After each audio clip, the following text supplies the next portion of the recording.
Welcome to Who's Your Mother podcast, where we discover who we are as souls and mothers through Reiki, spirituality, and healing. Hi, I'm Carolina, your host and Reiki master. I'm so very excited you're here today, and let's get started. Welcome to Who's Your Mother podcast. I'm Carolina, your Reiki master, womb healer, and of course, your host. Today we have a very special guest. Her name is Christina Vega. She's a very, very dear friend of mine and also a certified Reiki master and a yoga instructor. She's based in Manhattan, Kansas. Just in case you're ever in the area and you want to hit her up for some yoga and Reiki, she's your gal. So today we're going to be talking about some really special topics that are, one, not talked about enough, but especially with your journey, that are super important for people to learn from your story and how just energy healing can actually be a great tool in your healing. So we'll be talking about your journey with endometriosis, multiple miscarriages, and also just your intuition development, you as a soul and as a mom and all of the things. So thank you so much, first of all, for being here. It is an honor to not only be your friend, but also have you here and for you to share your story in such a vulnerable way. Thank you. Thank you for having me. So to get started, I want to dive deep into first, you are a certified Reiki master. Can you tell us first, what is your Reiki journey? Like, how did you find Reiki? How did you first get into it? What's the beginning look like for you? So with Reiki, as I was growing up, my mom was a massage therapist, and at her studio, they had all kinds of different healing modalities, like massage, and they had acupuncture, and they also had Reiki. So growing up, I didn't know much about it. My mom got certified as a Reiki healer. I didn't really know it until later on in life when I kind of rediscovered Reiki. And then I was just kind of like, oh, but pretty much. You're like, oh, it's been there all along. I'm like, yeah, so I was just destined to do this, I guess. I started teaching yoga in Topeka, Kansas before I moved to Manhattan. And the studio I was teaching at, the lady was a Reiki master herself. And she opened up a course to learn Reiki 1 and 2. And I was just like, I'm not really sure what Reiki is, but I'm super interested. Let's do this. And, and so I just dove head first. My favorite thing about you is your wonderful laugh. It's so infectious. Every time you laugh, I always giggle too. It gets me every single time. Oh, good. So you learned in Topeka, and that's where you were practicing yoga. And at this point, you were already a yoga instructor? Yes. Perfect. And so in yoga, do they teach about Reiki too? No, not at all. Like we learn about other things in yoga classes, but it also depends on where you learn yoga, because there are so many different, there's no one way to certify people in yoga teaching. So there's different things learned. However, Reiki has never, as far as I've seen, been one of them. So I have taught one gal here in Omaha. She was doing yoga. I think she was like just a very novice. At the very beginning, she had gone through some kind of certification, and they had given her a Reiki 1 and 2 mint. Oh. So okay. I don't know I'm not well versed, but so I thought maybe it was included. And again, I don't know much about yoga and certifications of yoga. So I know there's so many different lineages of yoga and things and hours. So I thought maybe it was something that was taught regularly. Good to know. Yeah, no, I mean, if the person teaching is a Reiki master, then they can be inclined to add it in there if they want to. But for the most part, as far as I've seen, there really isn't any included. Oh my goodness. And then so you learned from her and Reiki 1 and 2. And what year was that? 2018. It was the same year I became certified teaching yoga. So like kind of back to back. You learned the modalities in the same year and back to back. I did. Oh, wow. That's pretty incredible. Because when I learned Reiki 1 and 2, I waited almost a year and a half before I even did Reiki Master. So to do 2 healing modalities in 1 year, but let alone back to back, that's pretty intense on your body, your spirit, and your soul. How did you do that? What were you feeling when you had taken those things on? So I look at it like this, like 2017 was like my year of like getting a bunch of illnesses and kind of like my hitting rock bottom year.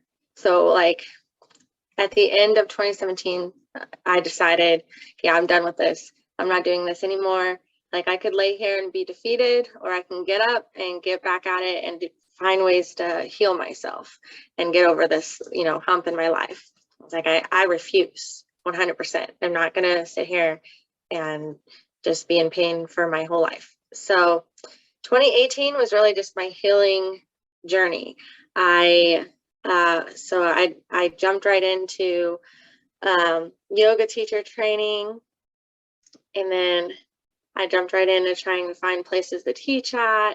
I found a studio, and like I said, that did Reiki, and I was like, it's there, it's being offered, and I'm doing it. And I also like jumped right into like learning Sanskrit. So it was just like an exciting year for me, really, because I had been kind of just searching like for the past like couple of years, like, what is my purpose? What am I here for? Like, what am I meant to do? Like, I know that I'm meant to do something. Like prior to this, I was a paralegal or a disability attorney. And I was just like, this is not it. This is not it. Like, I like helping people, but this is just not how I do it. I know it's not. And so when I found all this stuff, it was just like it just lit the fire inside of me. It was like, once I started, I couldn't stop. I needed more.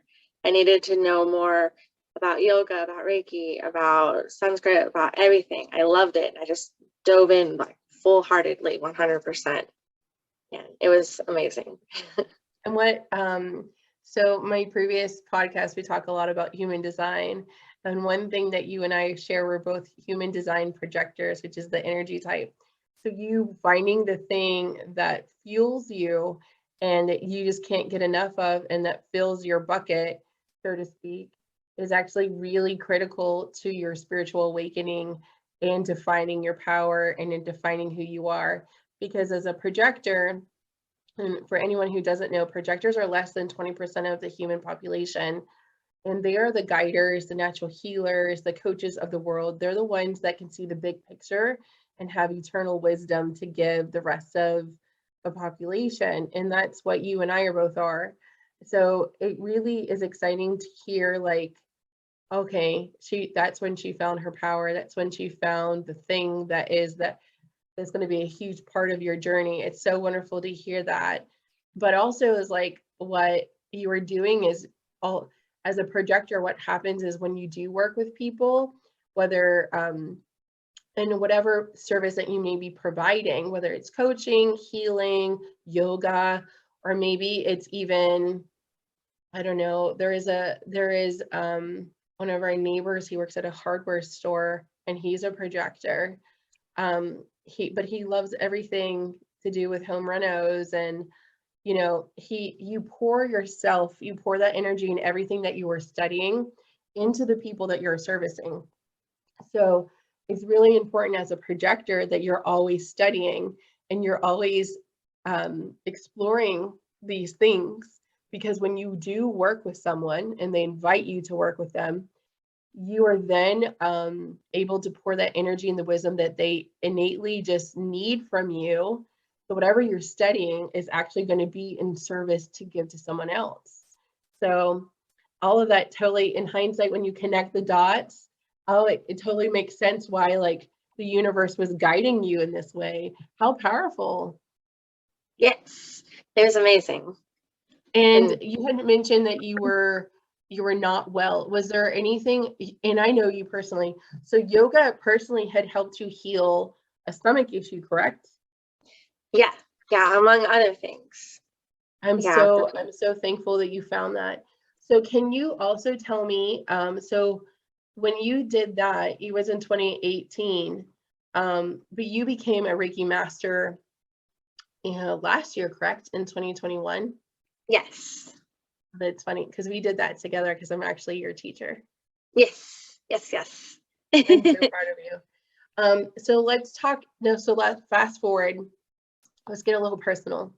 Let's get the deets. So in 2017 was your rock bottom year, as you put it. 2018 was your healing year. And isn't that also the year that you met your now husband? Or 2019? 2019 was the year I met him. So, well, to back it up a little bit. Back it up. I'm here for it. Tell me. So in 2018 was actually the year that I left my ex, who was toxic and narcissistic. And it's kind of funny because yoga and Reiki actually helped me, like, give me the strength to leave that situation as well.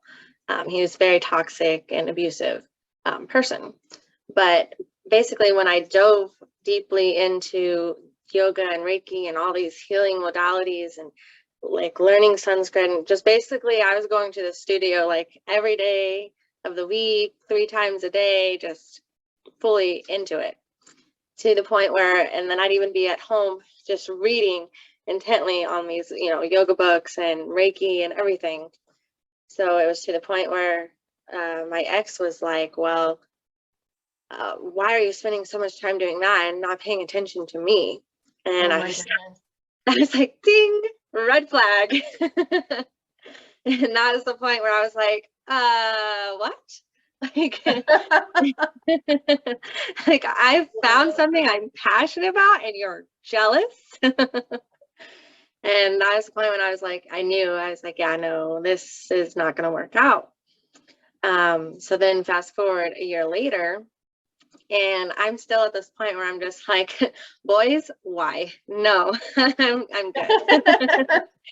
I'm not doing that one again. Like you can stay over there. I don't care.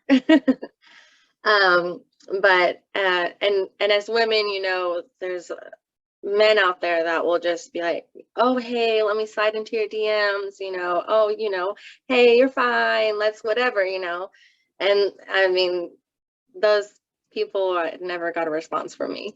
So my husband, when I met him, I actually, apparently, he says, met him years before when he was working in Topeka and I was living there. He says he remembers seeing me come to his job, which he was a manager at like a Jiffy Lube. And so I came in for my car and he remembers seeing me there. And I was like, oh, you did? I didn't remember, but all right. And if he watches this, he's going to be like, he made me look so cheesy. But but I love him, so it doesn't matter. Cheesy around here. Yeah. And so then fast forward, he had broken up with his ex. And so we basically broke up with our exes around the same time. And then he seen me like on the People You May Know on Facebook and was like, oh, I know her. And so he added me, but it took him a whole year before he actually messaged me. And the only reason he got a response was because he was like, oh, hi, I noticed that you've been on my Facebook for a while, but I don't know who you are. I would like to get to know you.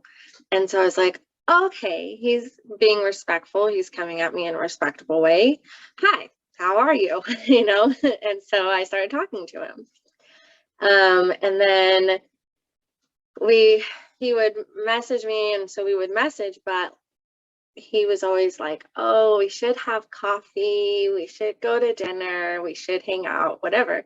And I was just like, but no, I'm good. I don't want to. Not ready yet. I was not there. And And for all I knew, he could have been in the same group of guys that I was done with, so I didn't know. And then he's seen that I make dream catchers on my Facebook. And so he was like, part of the story. I love it.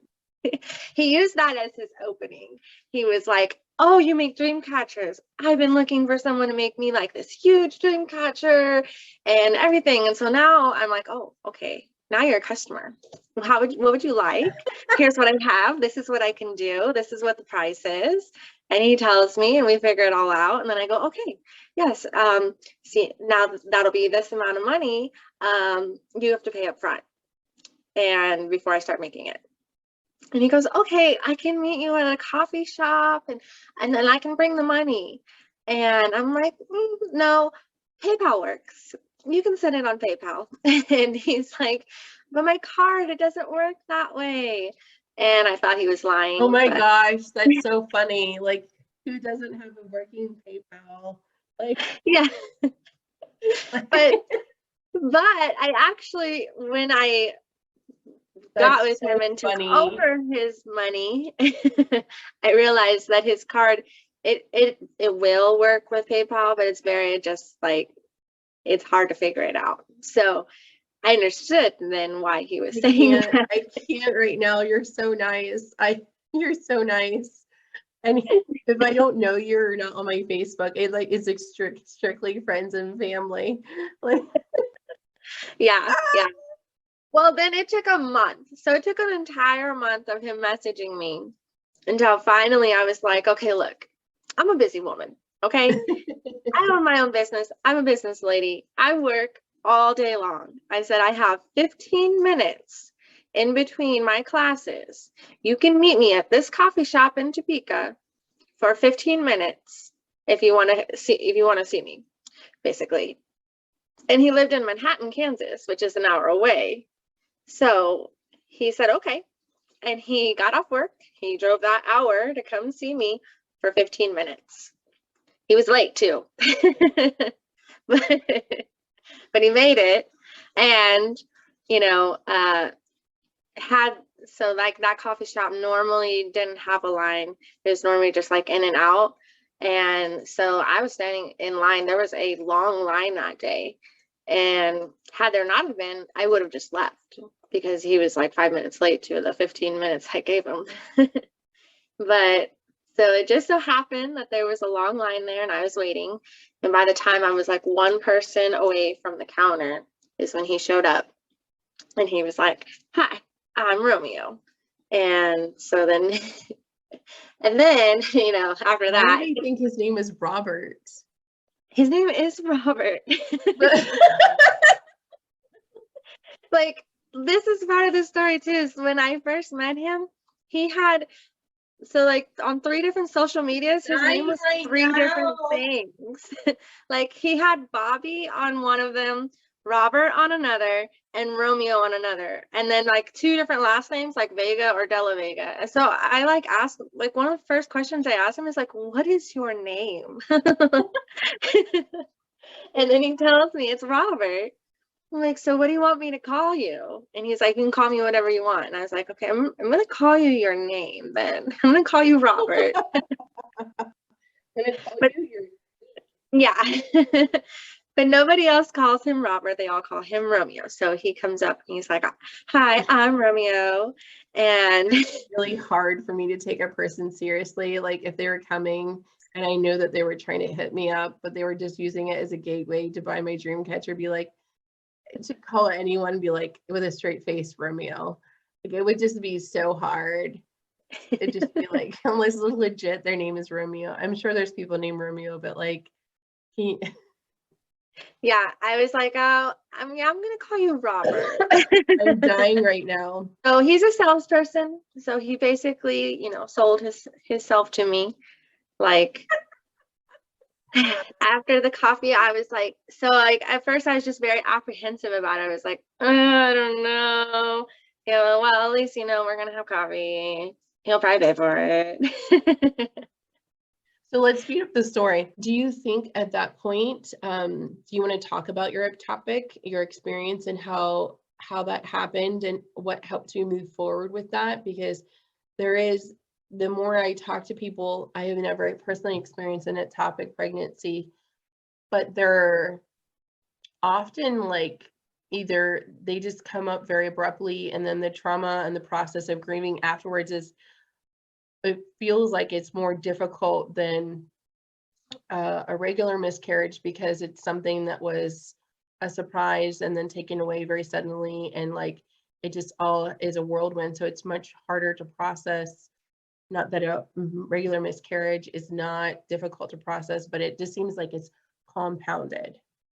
Yeah. So yeah, it definitely is.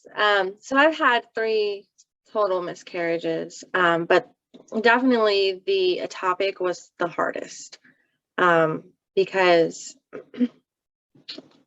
so before that I had only had 1 miscarriage, and it was a miscarriage, almost as quickly as I found out that I was pregnant. So it was very quick. And so that already kind of made me apprehensive, along with the endometriosis, that like I have fertility issues. I already know this, so it's difficult. At the time that I had gotten pregnant with the ectopic, I wasn't, we just met. We just were getting our life started. I wasn't trying. So, but I found out, that I was pregnant. And I started getting really excited because I was going past the 6-week mark that I had previously had a miscarriage at. And I was thinking, oh, wow, this is happening. This is really, it's working. My body is doing the thing it's supposed to do. And then it was like, you go in for the first sonogram to see, hear a heartbeat or see a little tiny baby in there. And I was scared because I knew the last time that I went in for one of those was when I found out that I had miscarriage. And so I went in, and my husband came with me, and then they said, we don't see anything. And of course, my heart sunk. I waited until the lady left the room, and I started kind of crying to my husband a little bit. And then, as society tells us, I pulled it together before the lady came back in. But basically, she had seen, like, I don't know what they call it. I don't know the technical terms of it, but she's seen like the little sac at the top of the ovary that says you're pregnant. She just didn't see the baby in the uterus.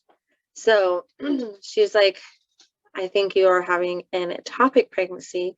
I think it is in your fallopian tube.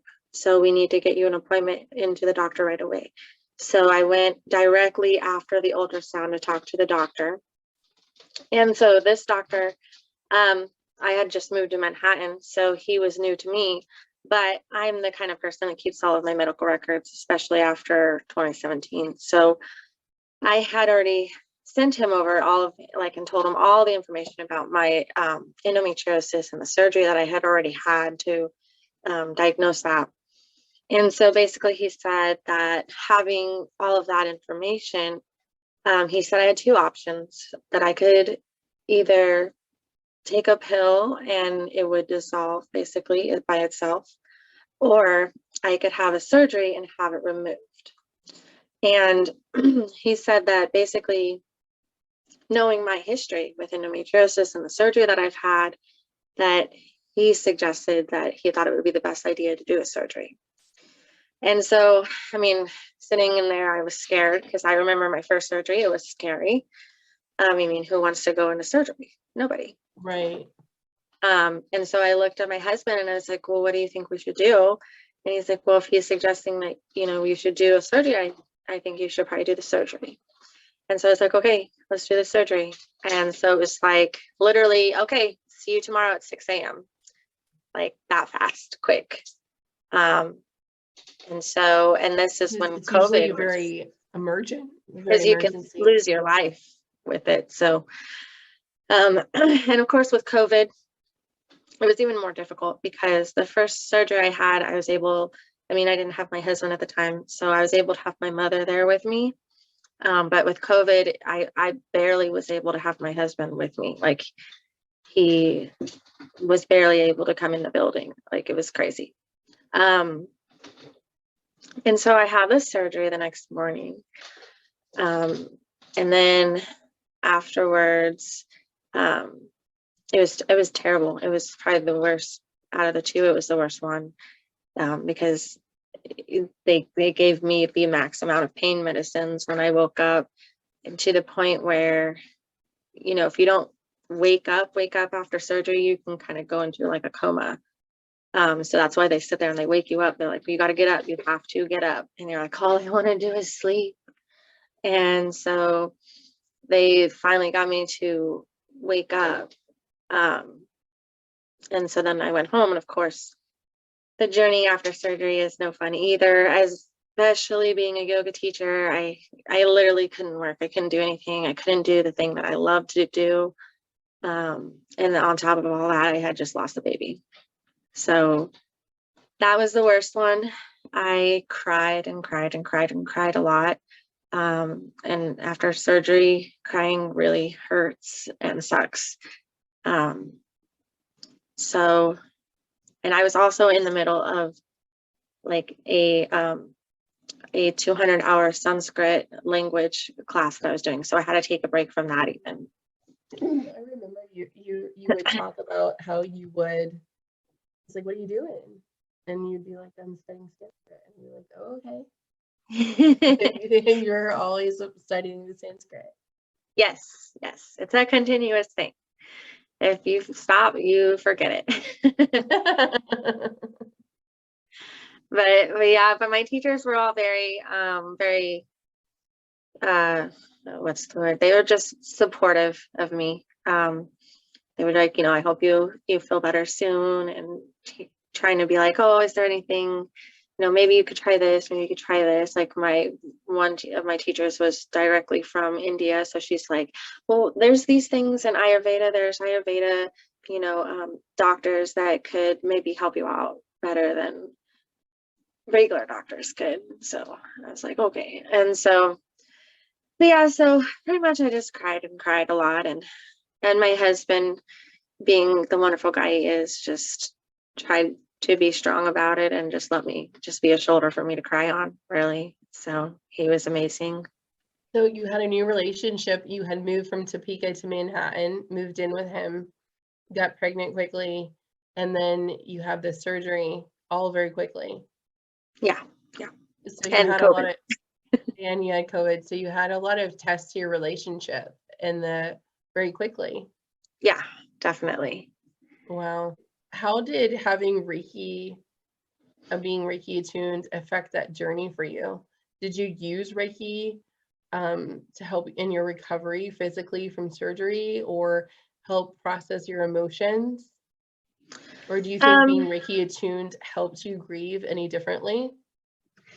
Honestly, being attuned just to the Reiki 1 and 2, had I have been attuned Reiki 1 and 2 by you, maybe it would have been different. But being attuned with the person that I was attuned with, I didn't know that Reiki could help you with your fertility. I didn't know it could help you heal from loss. I didn't know all of the scope of what Reiki could do. I was maybe we should reattune you to Reiki 1 and 2. That would be helpful. Do that next weekend. But yeah, I just got lost in this deep depression. I stopped doing what I loved doing. Every studio closed everywhere, so I wasn't able to teach. So I stopped practicing it myself, even when I started feeling better. I think what really helped me was you. That's when our friendship started to really blossom. Yeah. And you were like, oh, hey, like, let me do this Reiki meditation for you and like help you. I think I was bothersome. It's so funny. I think I bothered you. It's so funny how our friendship has revealed, because mostly every day you text me first. And I think back then I'd be like, hi. How are you? Yeah. We were so new to each other. I was like, do you want to be my friend? Yes. You're like, I can help you with this. I can help you. I was like, you want to be my friend? Yes. Yes. And so I think when I really think back on it. What I loved about our friendship was, particularly working with you, was that you were in Kansas. You were interested in spirituality, in Reiki, but I had not had a large network since I was kind of new to the Midwest. And all the Reiki people I knew here in Omaha were like older. So there was like no like young people. They were all over like 55. And I was like, so I needed like another youngin like myself. Like I think I'm like 20 something years old now. I'm like 38. But like at that point I was like, that was like, that shared so many of the same things. So it's like I was like, I want to make you my friend. Yes. Oh yes. But yeah, it's so funny. I remember those days. Yeah, no, that's when I decided to specialize in fertility, because I was just like, that's when I started my recognition of, all right, this is just not Reiki work. This is womb work. Mm-hmm.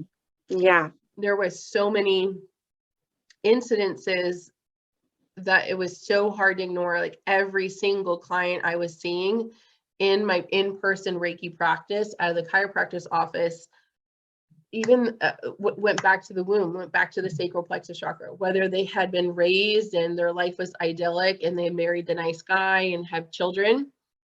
Some of them still felt empty, and that came down to like a connection, and they had no idea who they were, or the ones that were unfortunately assaulted or were violated in some way.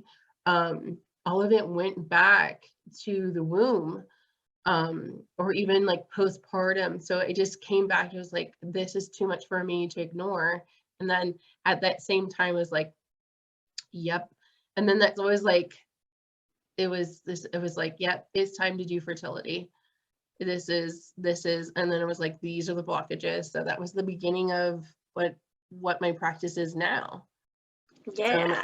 And I was like, well, since you're in your fertility journey, how does this sound to you? Yes. I would have an idea, and then I would be like, you want to be, can I test my idea out on you? I made a new meditation. Do you want to try it out? Or my favorite was the spirit babies. When I started to communicate with the babies on the other side, I was like, I really need you to validate this for me. So I don't want to say you're my guinea pig, but like, you let me try out all of my services with you before I went public with any of them. You were really, my cheeks hurt. I know, mine too. You were so graceful letting me share my gifts with you to hone them and make it better and refine them before I offered them to the public. Yes, and I'm grateful for it. It's something like looking back, like all of those like conversations we had and you're practicing or whatever, that's what's really helped me move past like the topic. I think there was two main things like that you had told me that helped me get over it. Was like, one, you had told me to like write a letter, really helped me a lot. And then another was when you did do the spirit babies That's powerful. Mm-hmm. And that really, really helped me. Yeah. And then, I mean, even after that, you helped me on my fertility journey by helping me identify things that I had no idea had anything to do with fertility, like the relationship with your parents. Like, what? I didn't even think about that. I know that always throws everyone off, and I'm like, that's where we start. That's where like we have to start. Like emotional security is like looking at making sure you feel emotionally safe, and what immediate things do we need to implement so you feel safe to express yourself and feel your emotion. And the second is, all right, how do we feel about our parents? How do you feel about your childhood? And okay, because that has a lot to do with our subconscious and core beliefs that we've adopted that we may be aware and unaware of. that either don't allow us to feel our emotions, has feelings of worthiness, how we express our emotions. Everything is about emotion. And then also, like, so if that is that blocking you, or like what do we need to heal? Also shame, blame, guilt, fear, resentment, a lot of fear, Oh, a yeah. lot of resentment, a lot of neglect or abandonment. All those things reside in the womb. We got to release that shit. Oh, yeah. I mean, and I didn't even realize that I had any issues with my parents or with my childhood until you brought it up. And I was like, no, that's, wait. Maybe there was. I seem to recall I'm blocking a lot of it. My favorite part is, like, sometimes it doesn't resonate. I'm like, okay, but think about it. I said, I don't care if you are best friends with your mom and dad now. There is always something to heal. Oh, yeah. And it could be like, my husband had the most idyllic childhood, and his parents are like picture perfect parents, loving, Christian, married, good servants of the community, both have service oriented jobs that they both decided were like related to their faith, checked all the boxes, right? But like he had like this one specific memory of him dropping I'm totally outing my husband, of spaghetti sauce in a store, and that was like a huge thing for him. Like, that was a huge memory for him. I'm not gonna let him listen to this podcast now, but anyway, dropped the jar of spaghetti sauce, and it was like this big thing. It was a difficult thing for him to get over, and that affected him. You just never know what were the things. For me, I remember carrying with I was a really scrawny little kid.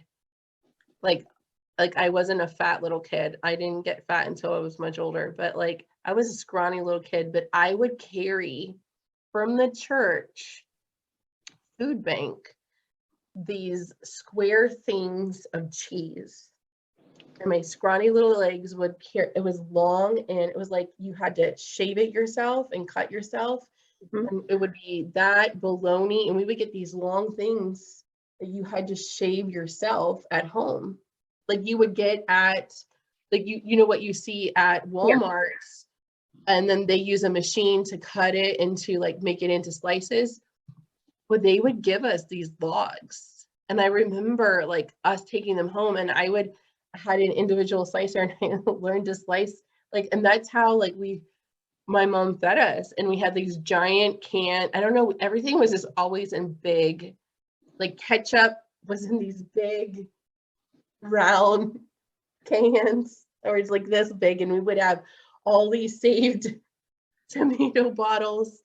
And we were just like, I just remember like, oh, okay, so I always felt like the leftover, like, because we're just like, my mom, she worked so much just try to feed us 3 kids, and here we are at the food bank. I'm like, okay, so we are just the leftovers, like, but it wasn't leftovers, but it was just like, all right, but I was aware that other kids didn't do this.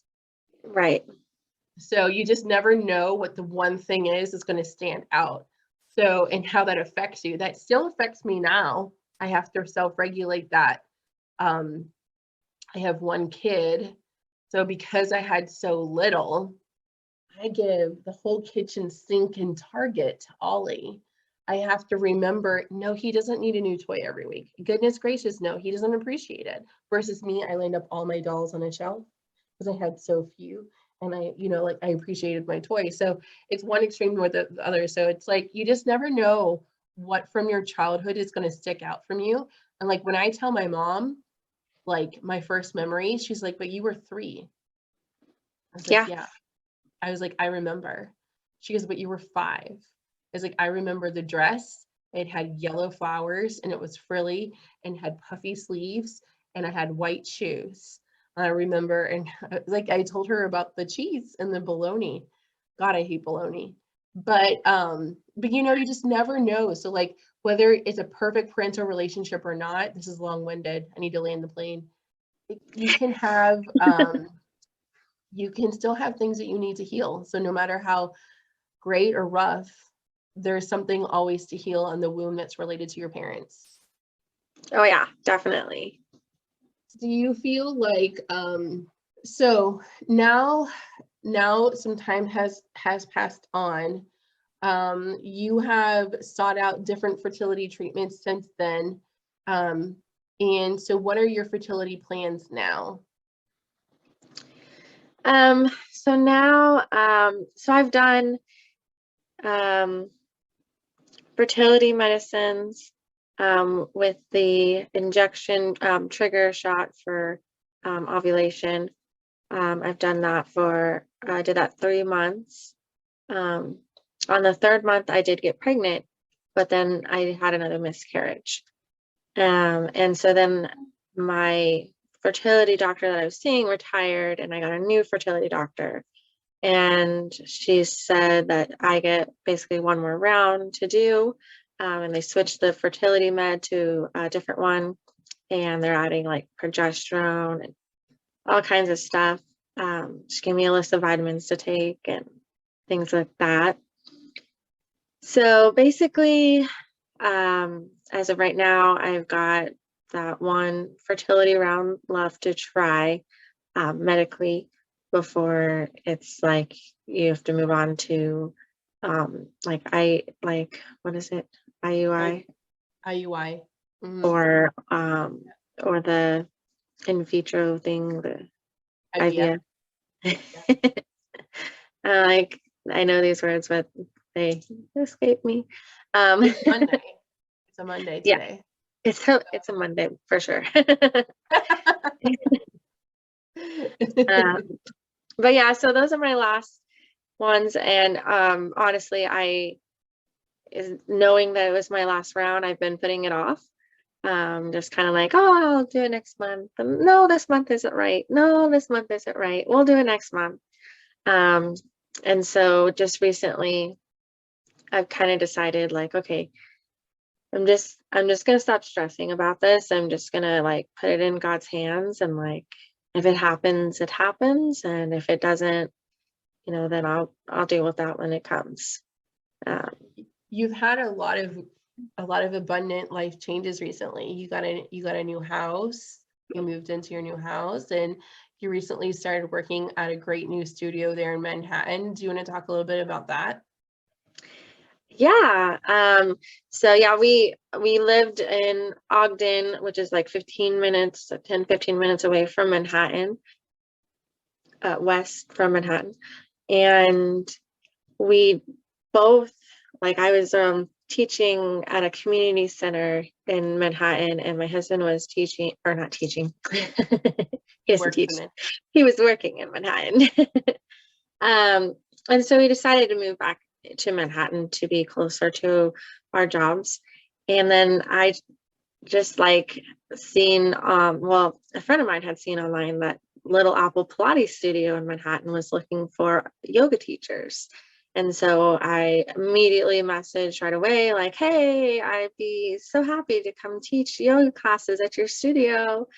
And like, this lady is amazing, and she messaged me back and was like, oh my gosh, yes, when can you meet? Like, let's meet today. And so like, we just kind of, I met over there, and she's like, okay, yes, you can start, this day. And so I started teaching there, and I'm teaching a lot of K-State students, along with other classes that are not K-State students. Is Kansas State, is that right? Kansas State University, is that correct? Yeah. That's in Manhattan? Yeah. Okay. Yes. Awesome. The perfect people. So this, just as a friend, I feel like this is like the happiest I've ever seen you, and feeling so powerful and confident and whole. Like, this is the best version of you I've ever seen.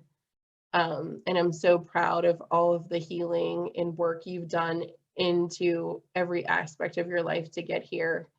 I know it's been a long road, and I'm sorry for all of your losses, and I'm just so thankful that you're here, you're sharing your story. And one thing I want to highlight that you may not be aware of is that you've been really great at listening to your inner voice and saying, I need a break, and to know that it's okay to take breaks in your fertility, that doesn't mean anything other than you're human and you need a break and you need rest, and that you just want to live a little. I think that also applies to healing. You can't heal all the time and go full throttle in your spiritual awakening. There are going to be valleys, peaks, and plateaus, but nobody talks about that. So healing is not linear. Living is not linear. Fertility is not linear.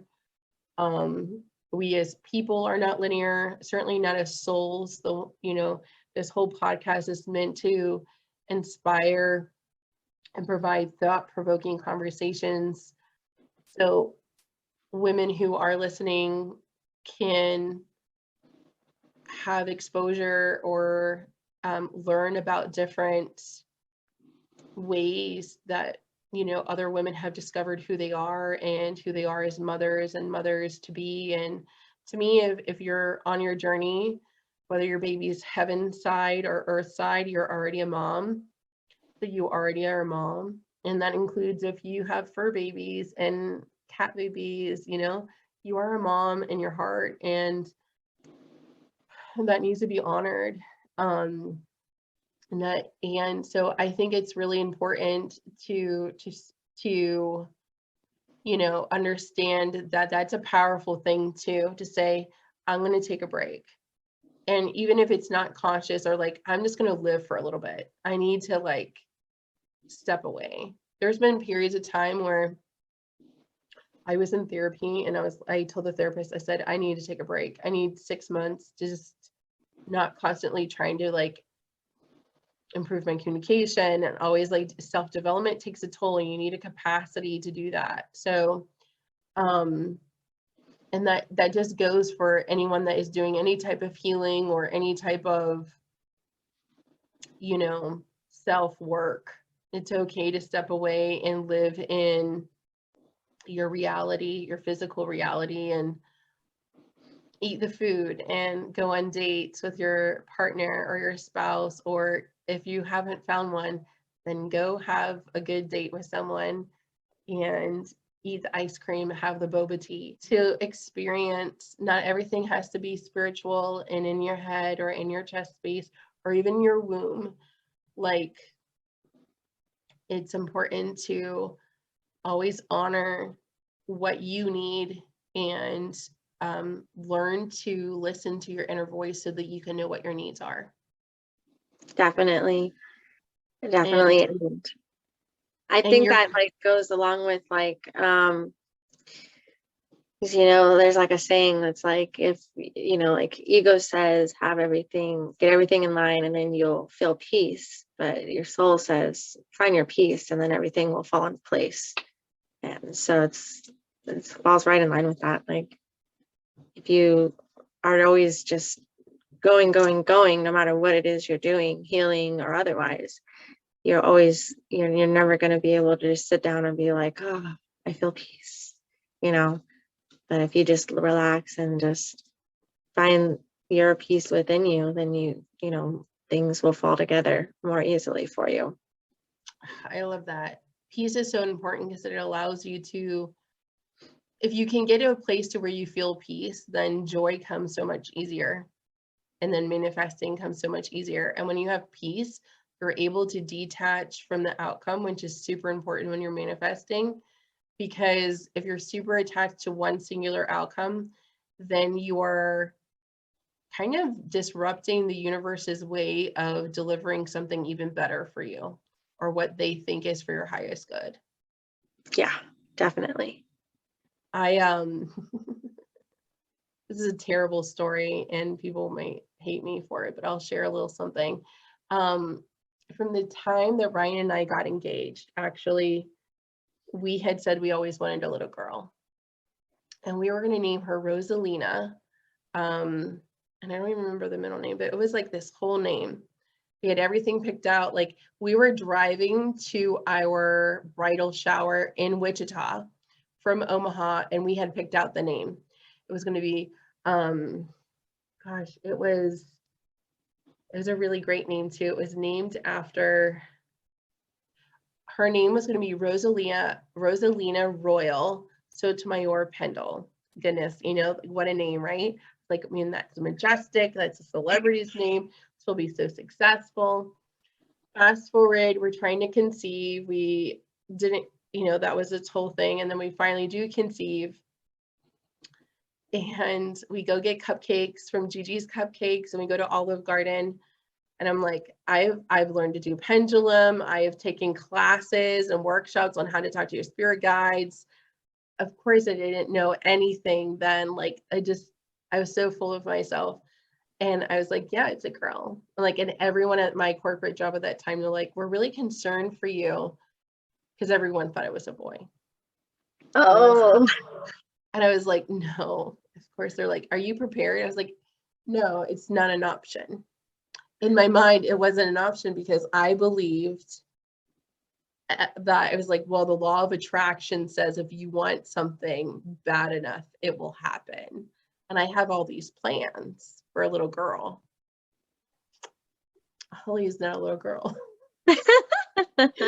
We open the cupcake, I bite into it, and it's blue.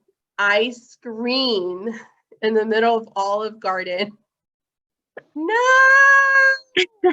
What am I gonna do with a wiener? It's on video. It's on video. We have it. It's wild. Wild. And then what comes after? I never would have done this if I known it could be a boy. What? Had sex, Carol. Of course, it could be a boy or a girl. Oh my gosh, I feel that 100% though. Like, and now I can't imagine being a mom to a girl, but you know, at the end of it, right before, I would have taken either one. Now that I'm more mature and not such an idiot, like, as long as it's healthy baby, I wouldn't. But now that I've matured, yeah, that was me 100%. I mean, without the being at that part Mama, of it, without the theatrics, you mean like over the top? Without being at that part, like where I actually have like a baby to tell if it's a boy or a girl or not. But like through my whole fertility journey, I've been like, I really want a baby, but like also I just like, can it be a girl? And I'm like, I don't think I can handle a boy. I don't know. And like that's been like my whole, since I was like first thought I wanted to have a baby. I mean, like now I'm just like, okay, if it happens, boy or girl, sure. I mean, like still in the back of my mind. I know it's and now Ollie wants a brother or sister, and I'm like, the factory is closed, bud. And he's like, but why? And I'm like, I'm not really ready for like the sex conversation at age 5. I just say like, you know, when two people love each other and like that kind of conversation, you know, or, you know, anyway, it's just, I don't need to go in the whole explanation of my parenting explanation of that talk, but I just told him like, you know, I just put it on Ryan, because Ryan had gotten fixed. And I hope none of his coworkers ever discover this podcast. And that, by the way, my husband had a vasectomy. How do you say, I can't say like to Ollie, like, daddy got fixed. I'd be like, daddy can't have babies anymore. So it's really, you know, because daddy can't have babies. So anyway, so Christina, can you tell us where people can get in touch with you on social media? And if they want to book a private yoga session or a private virtual Reiki session or an in-person Reiki session, where can they reach out to you at? Yes. So I am on Instagram. I'm under Ayurveda Yogasana, which is a fun long name. It's very Sanskrit. And then I have my website that's also ayurvedayogasana.com. And We'll attach it down below. Yeah, I have to say it'll probably be easier just to attach a link than be like I I-A-Y and like start spelling it. And then at the little Apple Pilates studio, they use the Mind Body app. So if you look at Manhattan Little Apple Pilates Studio, you'll see the classes with me or the ability to book a private session, yoga or Reiki through there as well. Yes. And you also have your own yoga membership too, correct? On your website, people can subscribe to your videos. Yes, I do. It's like a yoga channel. I always tell people it's like Netflix, but for yoga. I love that. You're such a wonderful yoga teacher and the only one I will take yoga with. So I love your restorative, gentle yoga. Is there any advice that you have for any, this will be my last question, I'll let you go. What advice do you have anyone that's embarking on their fertility journey that may have had an ectopic or endometriosis or is facing any confusion in their fertility journey and don't know what to do next? What advice do you have for them? Well, first and foremost, you have to forgive your body. You have to know that, it's doing all that it can do. And a lot of times with those sort of issues happening, we tend to be like, like, body, you're not doing the right things. You're a girl, you were made to do these things. But, we have to like let that go and be like, okay, you got to be gentle with yourself, be kind. And then, another thing is really just finding your way of healing and being at peace with how things come. Of course, there's always wanting, you're always going to want it. You're always going to want to be a mother. You're going to want to have that pregnancy and stuff. But if you're like, oh, I have to make this happen, it has to happen, it has to happen, it's likely that it won't, so we have to let go and we have to just find that peace. And really doing Reiki sessions with you, Carolina, has been something that I've found being very helpful. I always take it back when people tell me that, but I receive that. Thank you. Yeah, it's something that even if you are a Reiki healer, even if you are any kind of in the healing, it's super hard to work on healing yourself. We can always help other people. Like, it's just the same when you're giving advice. If somebody comes up to you and tells you something, you're like, easy, this is your solution. You're being dumb. Why you're not doing this? It's this dumb. Why aren't you doing this? Like, why do you not see this? I don't understand. But it's the same way. Well in a coaching session. It's the same way in the healing session, in healing. You may not see that yourself. You may not be, you're not looking at yourself going, oh, well, this needs to be healed and this needs to be healed. Like, it took me, even working with Carolina, it took me like 2 years to realize that I had some issues to heal with my father. Like, and finally healed it. You weren't ready, but that's okay. But yeah, so I mean, a lot of times it takes a fresh set of eyes, a fresh person to help you out, because you may not know exactly what to do or what steps to take. But I mean, having the right healer and the right doctor as well, those are hard to come by. You have to very much advocate. I think you need both. In my opinion, you need them. I always think that the emotional and the spiritual support that Reiki can provide you with a community, such as my fertility membership, shameless plug there for the Divine Feminine Fertility Collective, and the combination of like even acupuncture and herbs and chiropractic care and a fertility specialist, the fertility doctor, is all of those are slices of the pie that are so important in their own right. So I thank you Oh, so yeah. much for being here. I thank you for sharing your story. You're a gift to so many, and we just adore you so much in this house and on this podcast. So thank you so much, and I hope you have a wonderful day. You too. Thank you so much for having me. Bye, friend. Bye, friend.